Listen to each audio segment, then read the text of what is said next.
这一台华为的平板手机啊，你不要看它这个屏幕这么大，其实它是一个手机，然后它这个型号也是一个比较老的了啊。可能有的人会说，这个平板都这么老了，哪有什么维修价值啊？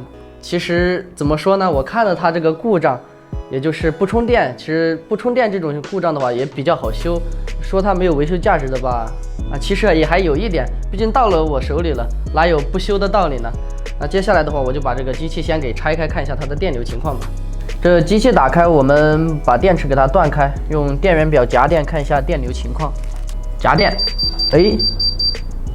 这个好像是夹电短路了。夹电短路，我们把屏幕给抠开，测一下这个电池角吧。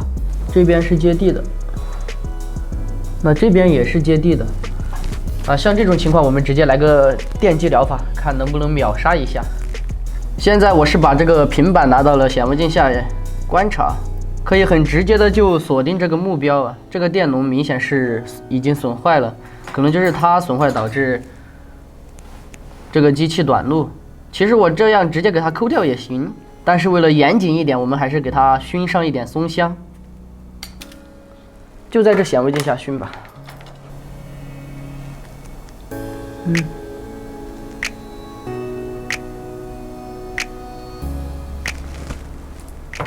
这样就熏好了，给它来个电击治疗。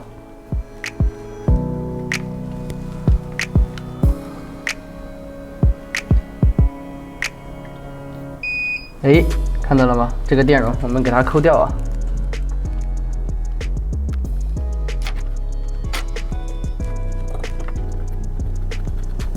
那我们现在就直接给它再次夹电测试，我们测一下电池的电压，如果有电的话就直接扣电池开机吧。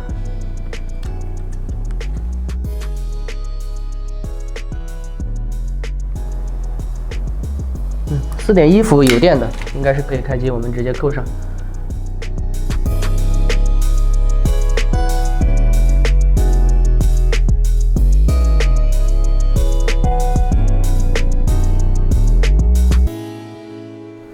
那这台机器就修好了，一个电容又秒杀了好了，这台平板手机呀，就挑了个电容，它又修好了。